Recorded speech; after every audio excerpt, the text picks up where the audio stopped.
Good morning, class. So before we will proceed to lesson 3, which is roots of equation, we'll have some short background regarding on uh, round-off errors and approximation. So one of our desired learning outcomes for this topic is to understand the concept of error and to know the effective use of numerical methods. So recall that we determine the velocity of a falling parachutist by both analytical and numerical methods, although the numerical technique yielded estimates that were close to the exact analytical solution, so there was a discrepancy or error because the numerical method involved an approximation. Okay, so actually we were fortunate in that case because the availability of an analytical solution allowed us to compute the error exactly.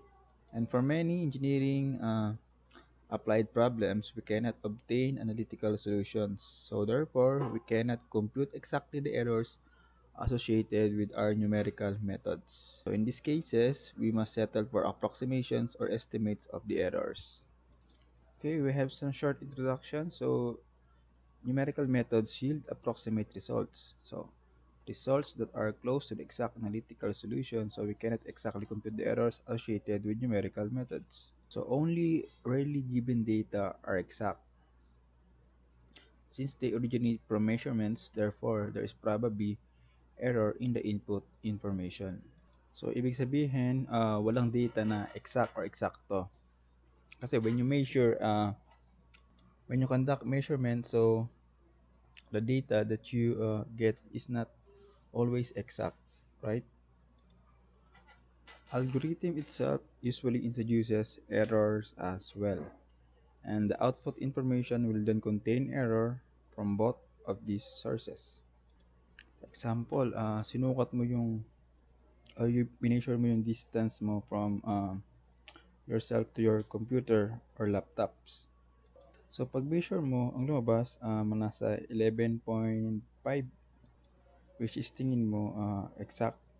Pero in reality, hindi siya exact kasi meron pa siyang mga point something na hindi natin nabivisualize or nakikita agad-agad during measurement. Kaya nagkakaroon ng mga errors.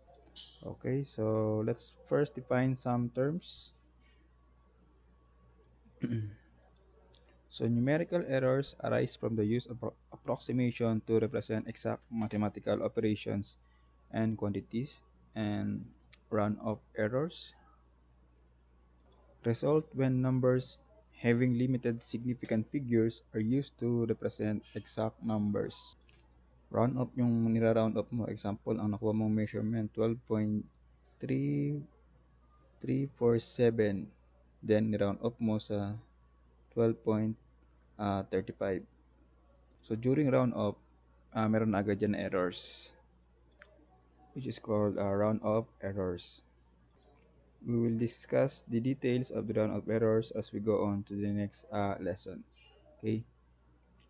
So truncation errors is the discrepancy introduced by the fact that numerical methods may employ approximations to represent exact mathematical operations and quantities. Okay, accuracy refers to how closely a computed or measured value to the true value.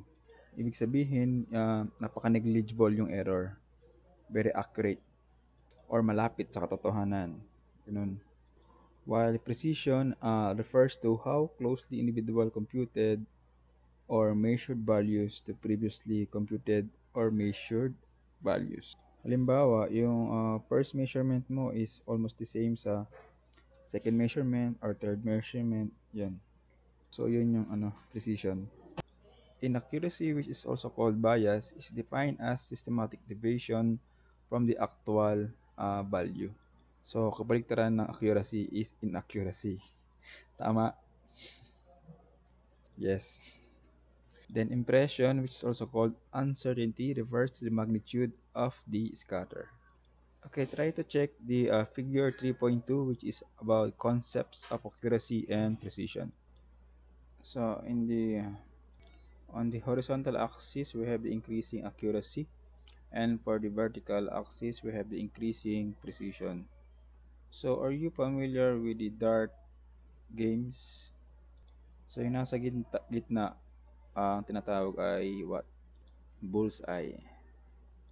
So, yung mga dot na yan sa figure is about mga data. Data you measured or your data collected. So, what do you notice sa figure A? So, let's say the bullseye is the truth. So, for figure A, we can describe uh, it as inaccurate and imprecise because they are both centered on the upper left quadrant of the target. Ibig sabihin, yung mga points is malayo sa bullseye or truth or sa target. Kaya siya inaccurate. Then imprecise kasi magkakalayo sila sa isa't isa. So sa letter B, we can notice that the diagram is accurate and imprecise because it's centered on the bullseye and well distributed sa tanang quadrant. Okay, so tanang quadrant na siya.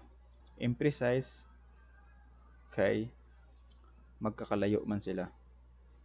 Okay, so for letter C figure, we can tell that it is inaccurate but precise. So inaccurate na lang sa isa ka quadrant, sa fourth quadrant, then precise siya kay halos magkadikit or magkakalapit yung mga points. And lastly, for figure D, it is accurate and precise. Accurate, napakalapit niya sa bullseye, then halos tanan quadrant na then of course they are very near to each other or dikit-dikit. So para maging accurate or accuracy, so dapat tanang background na ay tanang quadrant na then to precise, demonstrate precision, dapat magkakalapit or dugol-dugol sila. Okay? So we now go to significant figures. So significant figure, number of significant figures indicates precision. So significant digits of a number are those that can be used with confidence. So I'm sure you are familiar with a significant figure. So significant figure correspond to the number of certain digits plus one estimated digit. So example 7.84 times 10 raised to 4. So how many significant figure? We have 3 significant figure, correct? And for the other number, 0.00001988. So how many significant figure? So it's only 4, 1988. So please take note that zeros are not always significant figures because they may be necessary just to locate a decimal point. The first example is resolved using scientific notation. So actually, this number is equal to 784. 1, 2, 3. So in that example, it is not clear how many, if any, of the zeros are significant. So from the original number, 78,400, may have 3, 4, or 5 significant digits. So depending on whether the zeros are known with confidence. But it is solved in using scientific notation, or we can write the number as 7.84 times 10 raised to 4, which has 3 significant figure, or you can also write 7.840, which has 4 significant figures, or you can also write 7.8400 I raised and then 10 to cube 4. 4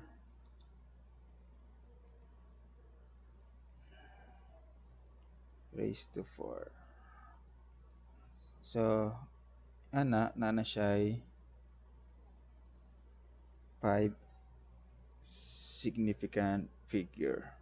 Okay, so nakuha ninyo ang significant figure. So the concept of significant figures has two implications for our study of numerical methods. First, we must develop criteria to specify how confident we are in our approximate result. So one way to do this is in terms of course, using significant figures. So example, we might decide that our approximation is acceptable if it is correct to two significant figures or to five significant figures. So it depends on the acceptable. Okay. All two quantities such as pi, e, or square root of 5 represent specific quantities. So they cannot be expressed exactly by a limited number of digits. Okay. So for example, sa pi, which equals to 3.141592653589 blah blah blah blah ad infinitum. So computers retain only a finite number of significant figures, so such numbers can never be represented exactly. So the omission of the remaining significant figure is called round-off error. So both round-off error and the use of significant figures to express our confidence in a numerical result will be explored in detail in subsequent sections. So we now go to error concepts. So the relationship between the exact or true result and the approximation can be formulated as true value is equal to approximation plus error. Or we can arrange or ET, which is the true error, is equal to true value minus approximation. Or it is the exact value of the error or true error, maong T, ang subscript niya. So one way to account for the magnitudes of the quantities being evaluated is to normalize the error to the true value, as in true fractional relative error is equal to true error divided by true value. So the relative true error can be expressed as, so is epsilon t is equals to true error divided by true value times 100%, which is the true percent relative error. So for numerical methods, the true value will be known only when we deal with functions that can be solved analytically. So in real-world applications, we usually not know the true answer a priori. So for this situation, an alternative is to normalize the error using the best application available estimate of the true value, which is now equal to epsilon subscript a is equal to the approximate error divided by approximation times 100%. So suppose that you are tasked of measuring the length of a bridge, which has a true values of 10,000 centimeter. So during measurement, you have measured the bridge as 9,999 centimeter. Okay, so ang na-measure mo is 9,999 centimeter. Then you are required to compute number 1, the true error, and number 2, the true percent relative error. So how you will compute the true error? So true error can be computed as E is equal to the true value less the approximation.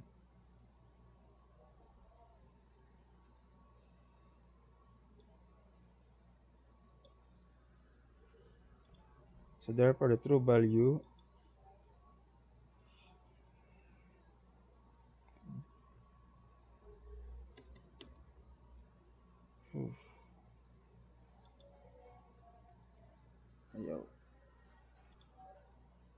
so the true value is equal to 10,000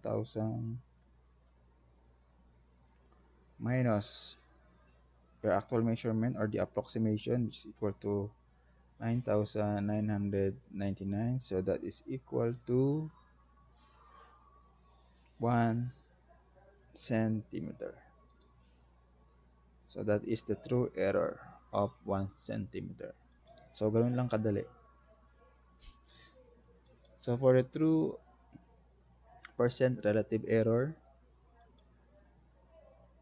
so we have epsilon. So the formula is equal to true error divided by true value times 100%. So what is the true error? That is 1 centimeter, right? Divided by what is the true value of 10,000. 10,000 times 100%.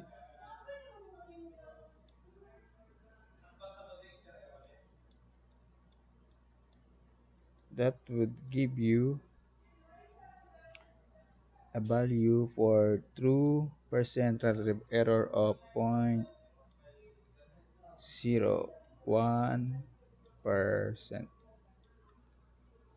Okay, so nakuha ninyo ang computation.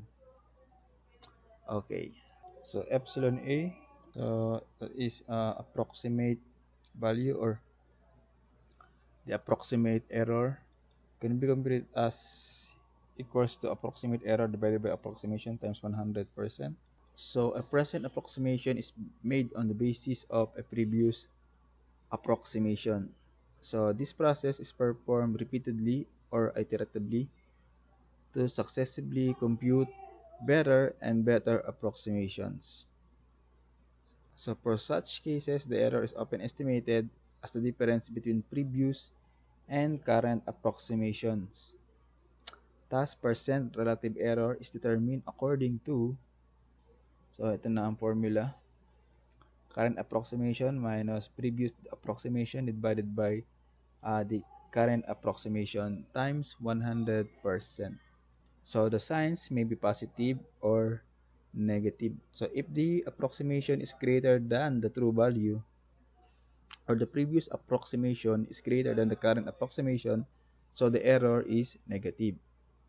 If the approximation is less than the true value, the error is positive. The computation is repeated until epsilon A is less than epsilon S. Epsilon S is known as the acceptable level of error. So if the following criterion is met, so we can assure that the result is correct to at least n significant figures. So epsilon S, which indicates significant figures. So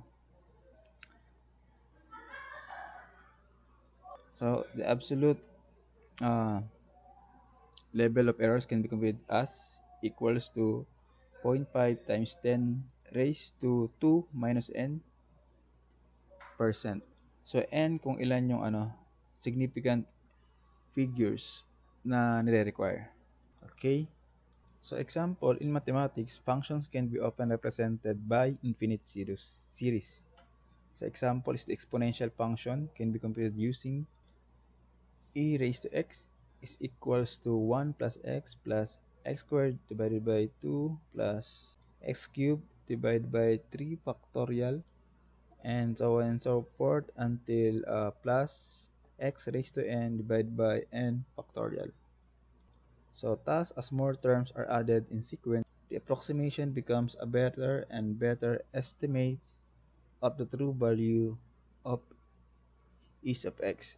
Starting with the simplest version, e of x is equals to 1, add terms 1 at a time to estimate e raised to 0.5. So after each term is added, compute the true and approximate percent relative errors, epsilon a and epsilon t respectively. So note that the true value is raised to 0.5 is equals to 1.648721. So add terms until the absolute value of the approximate error estimate falls below a pre-specified error criterion is of epsilon s, so conforming to three significant figures. So solution will first compute for the values of the epsilon s error criterion, which is conforming to three significant figures. So the formula is 0.5 times 10 raised to 2 minus n. So ilan ang significant figures na require? So 3 only, minus 3%. So that is equal to 0.05%. So we'll add terms to the series until the approximate error falls below this level, or the epsilon s. So the first estimate is simply equal to e of x 1 plus x plus x squared over 2 plus x cubed 3 factorial with a single term. So thus the first estimate is equal to 1. Okay, so for the first term, so so this is the first term. E of x is equals to 1, so the result would be equal to 1. So the number of terms will be e of x equals to 1, so that is the first term.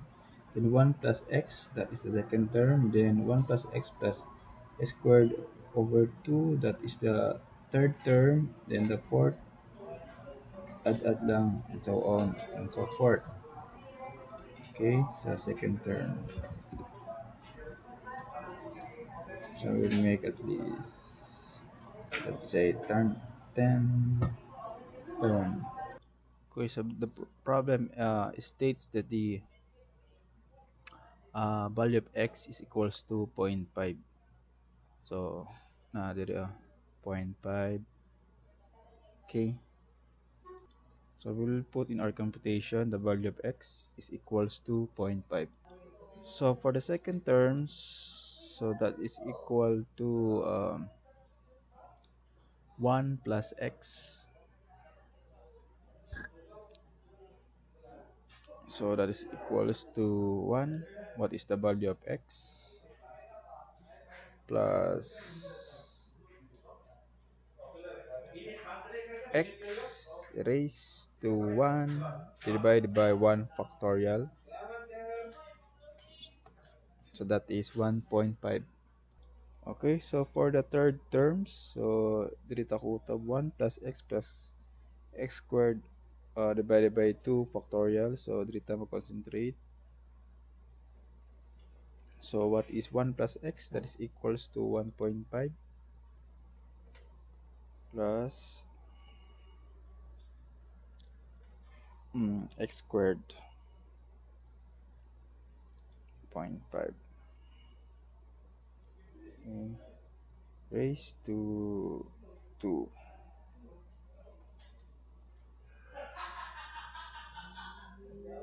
Okay,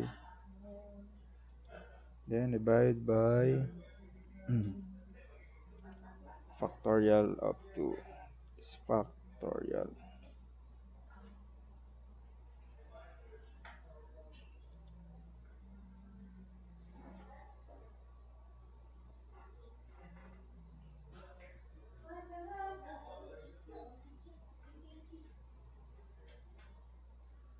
Okay, so that's the value of the third terms, 1.625. So for the third term, so third term, first, second, the first term, second term, third term, and we have the fourth term. So dito sa may x cube, apil na ang x cube. So the third term plus the fourth term. Okay, so the value is 1.6.483. Then include nyo sa fifth term. So this equation plus x raised to 4th divided by 4 factorial. Okay, so compute until the 10th term and it will give you these values. Okay. Okay, so the value for is of x, or is of x, the value sa x, 0.5 is equal to 1.648721. So we can compute for the true error.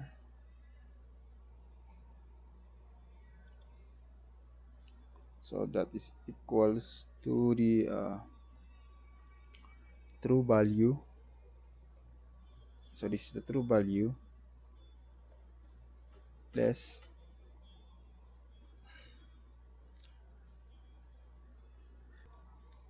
the approximation of 1.5 divided by true value, which equals to this times 100%.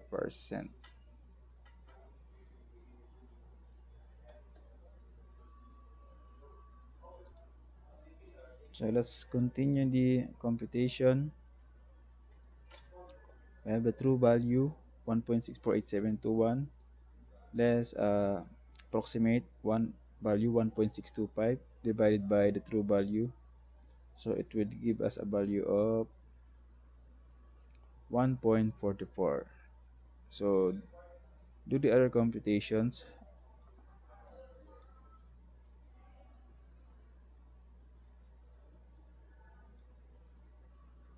Okay. Okay. So napunta yung value ang first term. Okay. Now we will compute for the approximate error. So the formula for the approximate error is equal to current approximation minus the previous approximation divided by current approximation times 100%.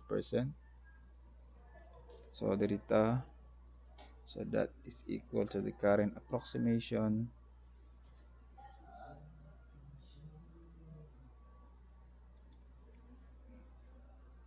minus previous approximation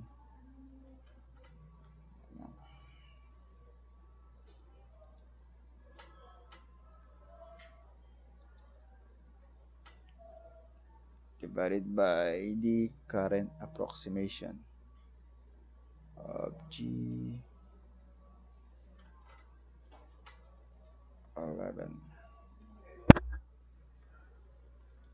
Okay, so mali ko. So that is the current approximation current approximation 1.5 less the previous and divided by the current approximation times 100%. So that is equal to 33.33%. So just compute for the next term and will give you these values. Okay, so inside relationship dapat using the formula for the epsilon s or significant error, so that is, so the approximate error must be less than to epsilon s. Okay, asa dire ang s, so this is still bigger than the epsilon s, so this is less than the significant error. So kung namit na nato tong kuan katong criterion, the approximate error is less than the significant error, so stop na ta, mag-stop na ta sa computation, or katong last na computation nato is accurate na. Okay, so in this case, so sa term 6 this already less than 0.05%, so disregard na to ang term 7 to 10. So in this case, the approximate error is almost the same sa true value. So let's check the result. So for the computations na to, almost same lang sa table na gihatag sa book. See? 0.0518. Okay. So that's it. So next meeting we will discuss the round of errors and truncation errors. So that's all for today. See you next meeting. Okay, class, welcome back. So our next part is about round of errors. So round of errors, also known as chopping error. So numbers such as pi, square root of 7 cannot be expressed by a fixed number of significant figures.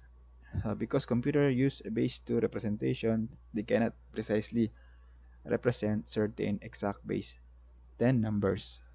So what does it mean? Example, yung pi.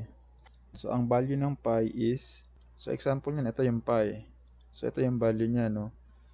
So during computation, hindi natin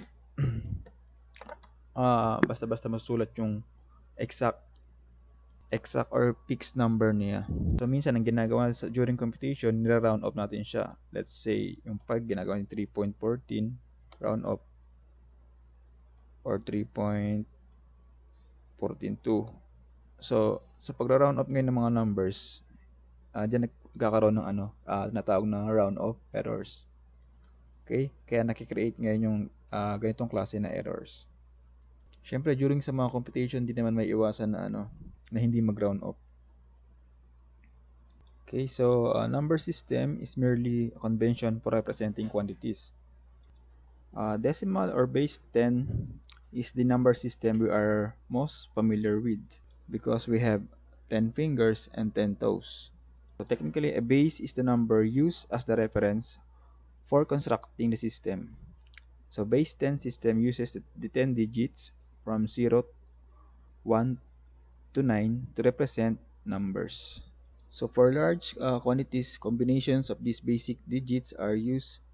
So with the position or place value specifying the magnitude. So the rightmost digit in a whole number represents a number from 0 to 9. 0 to 9. So ito yung tinatawag natin na ones. Then the second digit from the right, itong 0 represents a multiple of 10, which we call on tenths. And the third digit from the right, which is number 4, represents a multiple of 100, which we call on hundreds, and so on. So for example, if we have the number 86409, then we have 8 groups of 10,000, 8 groups of 10,000, then 6 groups of 1,000, 4 groups of 100, and 0 groups of tens, and 9 groups of ones. Okay?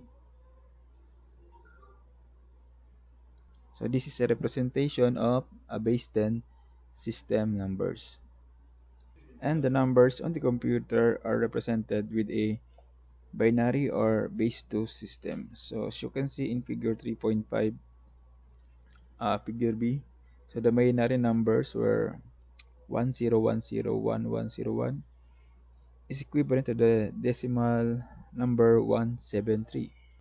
So the most straightforward approach, called the sign magnitude method, employs the first bit of a word to indicate the sign, with a 0 for positive and 1 for negative. So the remaining bits are used to store the number. For example, the integer value up to 173 would be stored on a 16-bit computer as in figure 3.6.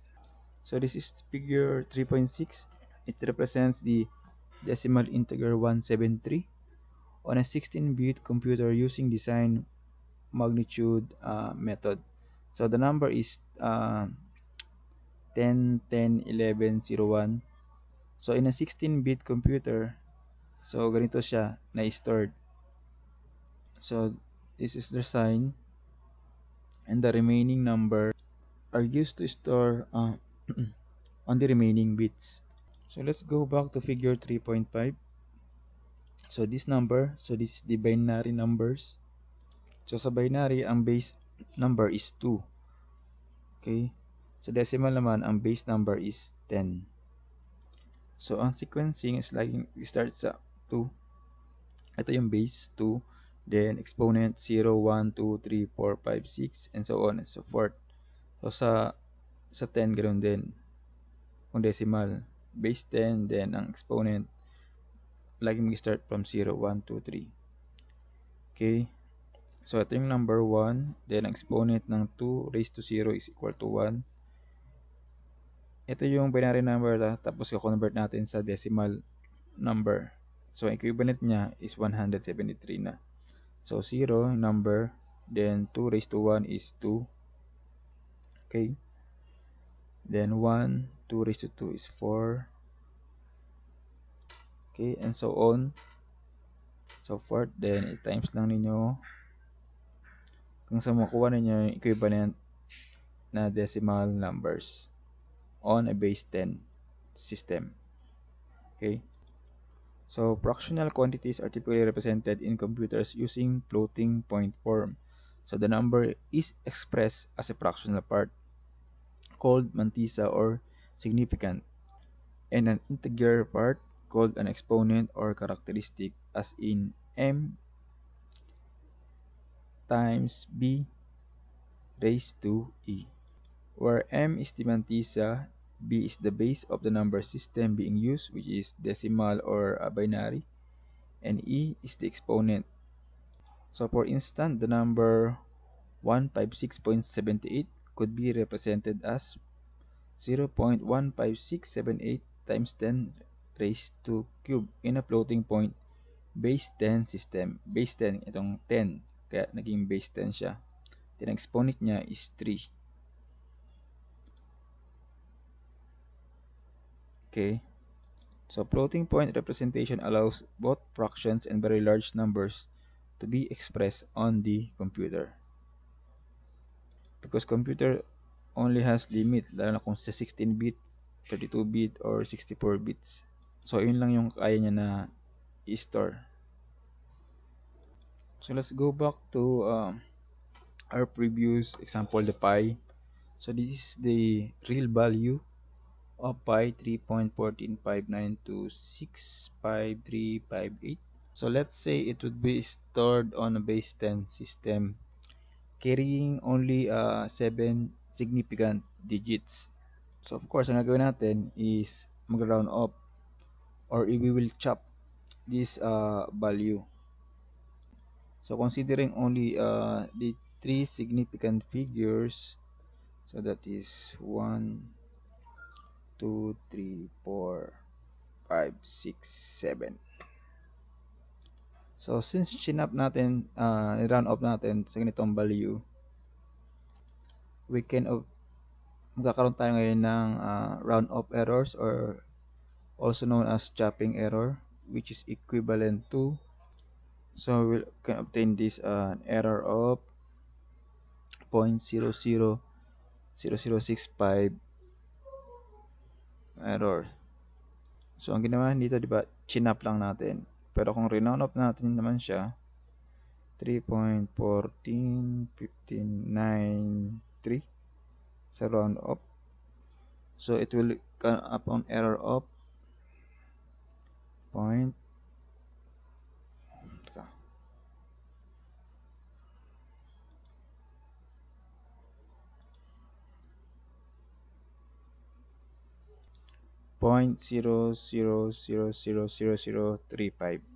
So we do the